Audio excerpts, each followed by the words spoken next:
Bueno, vamos a continuar con nuestra pintura.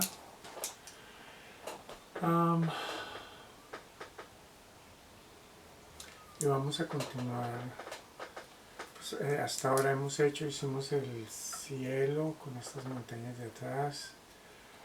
Luego hicimos la parte más lejana del mar, hicimos esta ola y vinimos hasta aquí, en donde esta otra ola empieza. O sea, podríamos decir en tercer plano, segundo plano y ahora todo lo que es el primer plano. Vamos a hacer esta montaña aquí, esta roca grande primero como para terminar toda esta zona y después nos concentramos en lo que es el primer plano. Recuerden que estamos hasta ahora en la segunda mano, en la segunda capa de esta pintura. Bueno,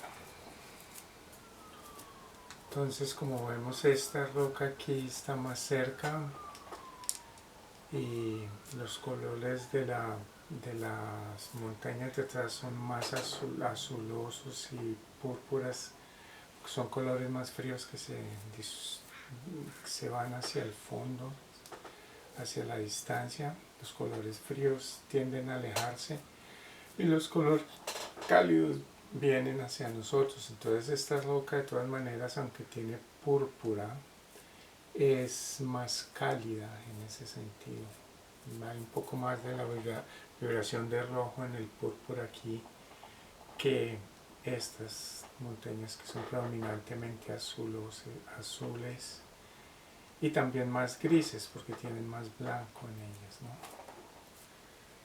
Entonces vamos a empezar, estamos en la fase de modelado, o sea, modelado es como dando la forma, sí, definiendo ya las formas, digamos. Eso es lo que la fase de modelado significa.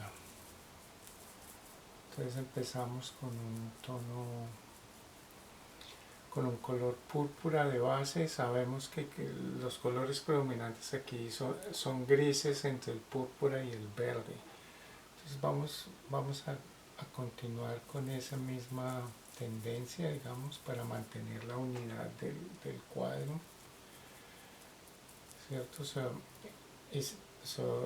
Mezclé púrpura y verde sap green, que creo que se llama en español verde vejiga, pero, y aquí veo cómo se convirtió ese púrpura casi en un café, pero lo quiero un poquito más púrpura, que tenga esa vibración un poco más purpúrea. Podría yo agregar incluso un poquito de amarillo ocre para aclararlo un poco. El amarillo ocre se acabó, se está acabando. Voy a poner un poco más. Retiro esta parte que está seca.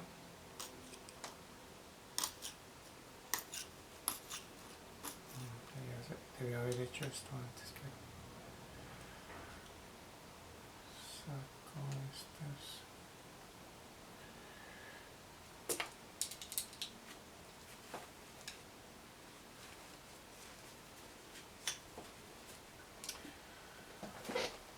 Ok.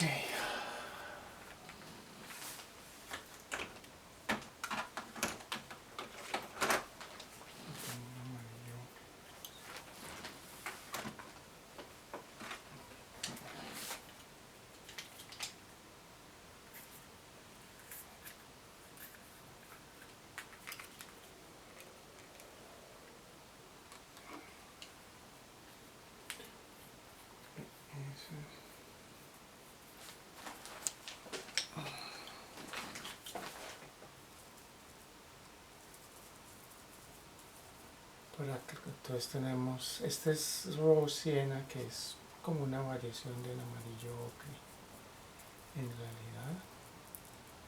Entonces digamos, lo mismo, aquí podemos subdividir por bloques al principio y luego hacemos los detalles, ¿no?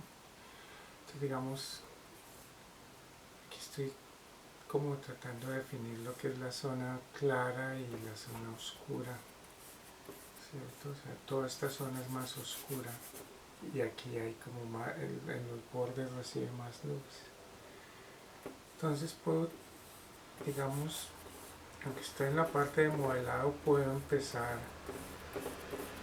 para poner una base de color también pues, para que resbale la pintura, ¿no? Digamos, yo podría empezar como con los detalles, poniendo las sombras y poniendo las luces, o también puedo empezar de una manera más general, y es lo que estoy haciendo aquí, ¿no? Entonces voy a pintar,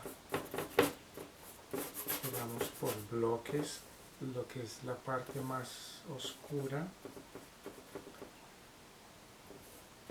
en general, porque aquí también hay luces, ¿no? Adentro de esta parte, digamos, de sombra hay luces reflejadas. Pero para empezar, voy a empezar así. Entonces, violeta, un poco de verde vejiga, ¿sí? Un poquito más de violeta para traerlo hacia el violeta. El verde vejiga lo oscurece de una vez. Lo vuelvo a traer un poco más hacia el violeta y un poco de amarillo ocre, ¿cierto? Entonces ahí, digamos, puede que el ojo, digamos, estos tonos terciarios y cuaternarios, estos colores terciarios y cuaternarios, son un poco más difíciles de ver para el ojo, digamos, para el ojo que no está, digámoslo, entrenado, ¿no? Es más difícil distinguir como las variaciones cromáticas, pero con la práctica esa habilidad se desarrolla.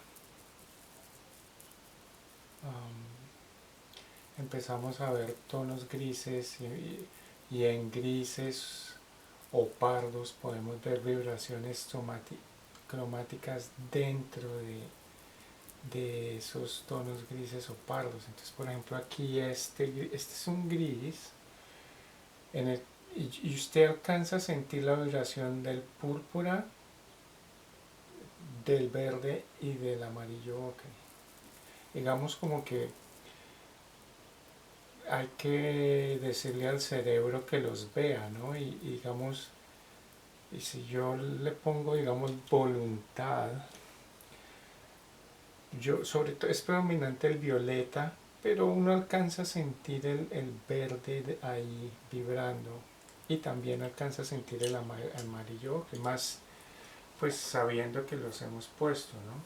Los hemos mezclado ahí. Entonces, por ejemplo, aquí el color que yo estoy poniendo ahorita mismo, por ejemplo, es un poquito más cálido que el que está en la foto, ¿cierto? En la foto todavía es bastante frío y aquí me estoy dando, digamos, esa libertad artística. A mí me parece que, digamos, ya juzgándolo, ¿cierto? A esa distancia,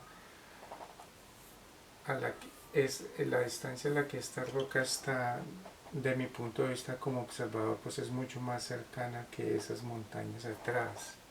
Entonces, pues yo puedo enfriar este tono agregándole más violeta y más violeta y de pronto un poco de azul, ¿cierto? Y neutralizarlo y volverlo un gris agregándole blanco. Pero pues no voy a hacer eso, lo voy a dejar que sea un poquito más cálido. Veo el violeta y veo el amarillo y es un poquito más más cálido que lo que hay allá, pero me parece que funciona bien y me parece que funciona también mejor. Um, digamos, es una observación que estoy haciendo, digamos, en este momento, ¿no? Digamos aquí como, no a la carrera, pero al vuelo. Estoy mirando la referencia y estoy decidiendo, pues sencillamente que lo voy a cambiar, ¿no? O sea, también les quiero como influir o insinuar que pues que es válido hacer estos tipos de juzgamientos, ¿no? O sea, es su pintura y ustedes deciden. Si ustedes quieren hacer una copia 100% de una foto de referencia, digamos, pues eso también se puede hacer, ¿no? Uno puede mezclar exactamente ese tono ahí que está allá. Pero como siempre, o sea, un aspecto, entonces miren, ahora estoy rompiendo, hice dos bloques, pero ahora estoy trayendo la parte de luz para iluminar unas rocas aquí y empezar a formar detalle, ¿no? Una cosa, un concepto muy importante, digamos, de lo que es el realismo, que lo que yo estoy haciendo aquí no es realismo, es figurativismo, ¿sí? Pero un concepto que hay que tener muy en cuenta es este. Realmente realismo no es tanto digamos, pintar las cosas como son, ¿sí? Sino en pintar las cosas como el observador cree que las cosas son. Y son dos cosas diferentes, ¿sí? Entonces, digamos, hablando con referencia a esta piedra, por ejemplo, una cosa es copiar los detalles de esta piedra, digamos, yo puedo hacer una cuadrícula y mucha gente pinta así y voy copiando como centímetro a centímetro, hago una cuadrícula en la referencia y hago una cuadrícula aquí y voy copiando, mezclando exactamente cada color y poniendo cada color aquí, digamos, cuadrito a cuadrito, y pues es una forma válida de hacerlo y de hecho mucha gente lo hace. Pero, en mi opinión,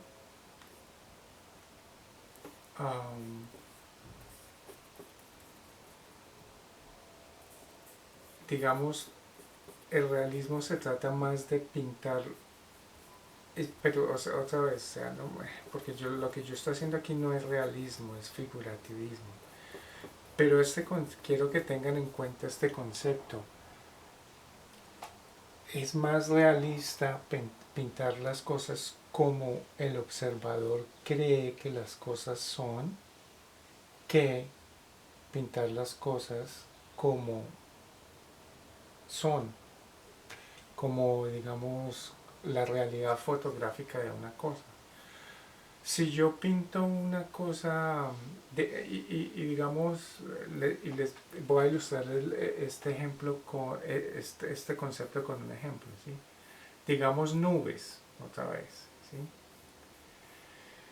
A veces uno va a un paisaje y pues en la naturaleza está ese principio de como de pues no hay un orden, ya habíamos hablado de esto, no hay un orden definido, no hay un orden matemático y no hay, ¿cierto? No hay una lógica, digamos, racional. Entonces una nube, de acuerdo con el viento y lo que sea, se puede tomar muchas formas, ¿sí? Yo puedo ir a un paisaje y hay una nube ahí y yo puedo decidir pintarla tal y como la veo, pero puede que esa forma no funcione estéticamente en la composición. La estoy pintando tal y como la veo, pero cuando yo vengo y miro la pintura, puede que se vea, digamos, bizarro, ¿cierto? Digamos, a veces las nubes toman formas de, no puede decir como de animales, o, digamos, si parece una ballena o parece una araña. Si yo vengo y, digamos, la nube parece una araña, de verdad, ¿sí? Y yo veo al paisaje, bueno, y la pinto tal como es, y pinto una nube que parece una araña. Realmente cuando un observador viene desde afuera y ve una nube como una araña, dice, hombre, pues, como que ¿qué hace esa araña ahí? O por qué esa forma, sí, o por qué parece un barco, o por qué parece una ballena en el aire, y siento que tiene la textura de una nube, pero, o sea, lo que quiero decir es que no siempre pintar las cosas como se ven o como digamos, la forma real, ¿cierto? No siempre es lo más conveniente para su pintura, ¿sí? Um, estéticamente, ¿sí? Entonces, digamos, sí hay que aprender digamos, a hacer la representación realista de las cosas, pero cuando llega el momento de pintar, pues también, o sea, editar es una cosa muy importante y sobre todo en la pintura, porque digamos hay cosas que funcionan muy bien, hay cosas que funcionan muy bien en la fotografía, ¿sí? O sea, y aquí otra vez hay una diferencia entre la fotografía y la pintura. Puede que algo funcione muy bien fotográficamente, pero en una pintura pues, no funciona así de bien en la composición. Y porque digamos la fotografía en general no hay digamos mayor. Los elementos expresivos en la fotografía son un poco limitados, son el ángulo de la luz y sí, un poco el contraste, ¿sí? Pero digamos con la pintura tenemos una complejidad de elementos que ya que hacen el problema pues mucho más complejo, la complejidad de los elementos que tenemos en la pintura, que son la textura del material, ¿cierto? La textura digamos, del óleo mismo, el cuerpo del material. Um, Entonces, digamos, no es lo mismo un retrato que yo tomo una fotografía y hago un retrato para ilustrar con un ejemplo. Retratos de bebés, ¿sí? Usted toma una fotografía de un bebé, por ejemplo, un bebecito recién nacido, un bebé muy pequeño, y pues la fotografía es la piel es muy lisa sí, muy rosadito y digamos no hay muchos contrastes porque la piel es súper lisa y es gordito y redondito y todas estas cosas. Y usted lo va a pintar, digamos, con, digamos, su propio estilo de pintura. Hay que preguntarse, mi estilo de pintura y la expresión de mi pincelada se adapta a eso. Digamos, uno puede pintar si yo puedo pintar ese bebé de manera expresionista, pero ahí hay como un hueco, ¿no? Hay un hueco entre lo que yo estoy pintando y la realidad del bebé, porque si yo lo estoy pintando digamos, con óleo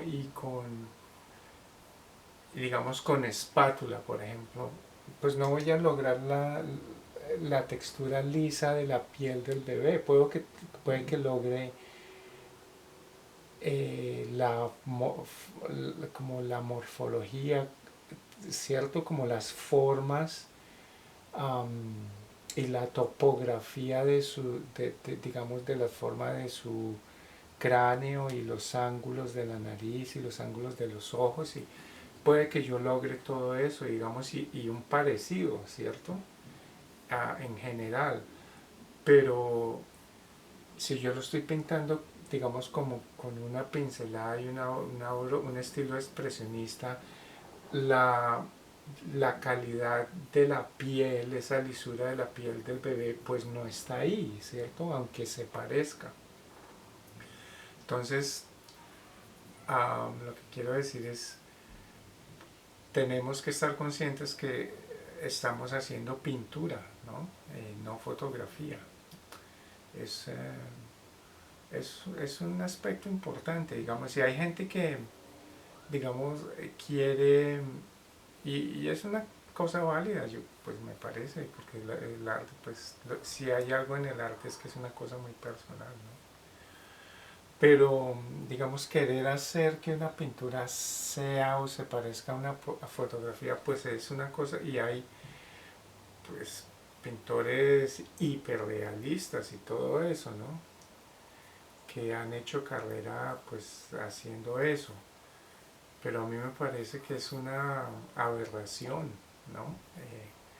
Querer hacer un medio, trabajar con un medio para que se parezca como si fuera hecho en otro medio, ¿cierto? O sea, si yo voy a trabajar con óleo, pues que tenga las propiedades del óleo, ¿cierto? O sea, si yo trabajo, yo puedo trabajar el óleo muy aguado con trementina, digamos, que se parezca a una acuarela, pero pues ¿cuál es el sentido de eso? Pues mejor haga una acuarela, ¿no? Entonces, digamos, es un poco, es un concepto que los escultores, digamos, lo entienden un poco más claramente que los pintores, ¿no? Porque pues ellos no, digamos, en el mundo de la escultura,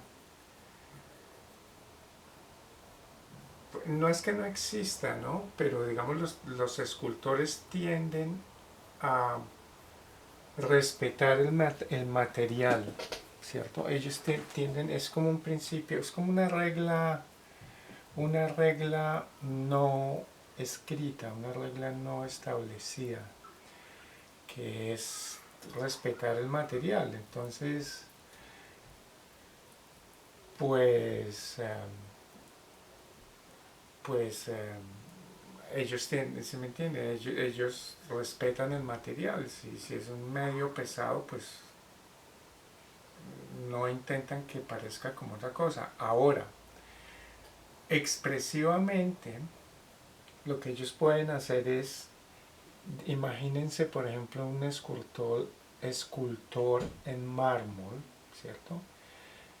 Y esto lo vemos en la Edad Media, ¿no? Escultores en mármol que esculpen, bueno, el cuerpo, pero también telas, ¿no? Y telas o seda es, que ha sido, um, ha sido tallado en mármol, ¿cierto? O hacer una hoja de papel arrugada en mármol, ¿cierto? Entonces, eso es un poco, es como un juego con la naturaleza del material, um, que es un poco a lo que me refiero ahí. Entonces, sí, está trabajando con el mármol, pero nos está dando la sensación de ser una hoja de papel. Y es una cosa muy bonita y es una cosa muy válida también. Pero lo que les quiero resaltar aquí es que, pues, tenemos que llegar como a un punto de,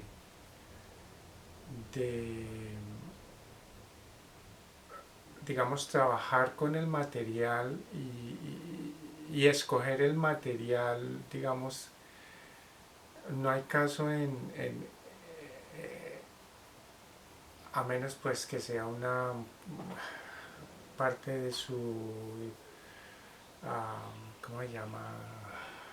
Legado creativo o su propósito creativo, pues escogemos el material que mejor se adapta a lo que queremos expresar, ¿cierto?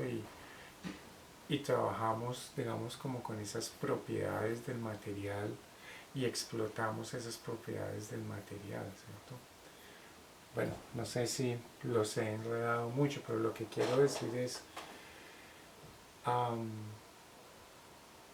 también tenemos que, esa es otra cosa que, porque tiene que ver con la complejidad del medio, ¿cierto? Entonces la pincelada y el cuerpo y el volumen, digamos que la pintura al óleo tiene, pues eso define un poco el mensaje, ¿no? Como McLuhan decía acerca de la televisión, ¿no? El medio es el mensaje y en este caso pues también, o sea, escogemos un material que se adapta a lo que queremos decir y trabajamos digamos, y explotamos esas propiedades del material, ¿cierto? Y si ese material de alguna manera no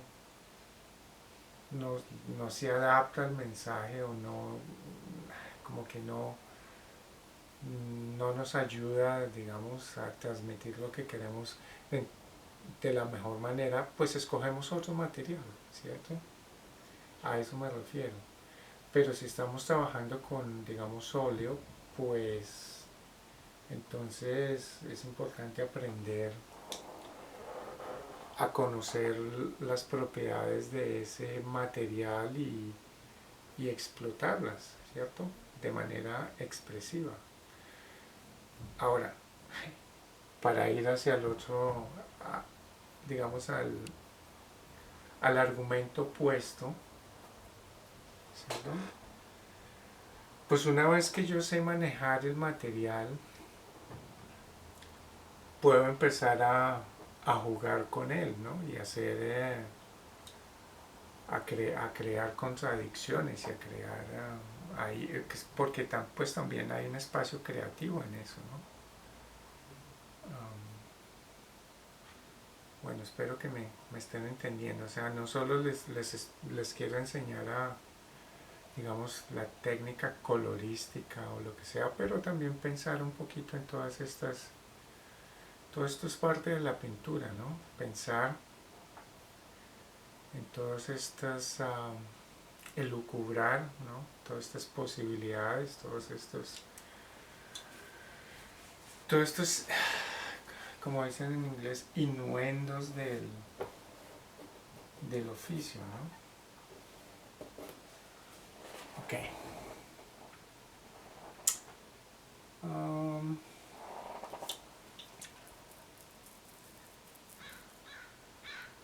Todas estas, ¿cómo se dice en español?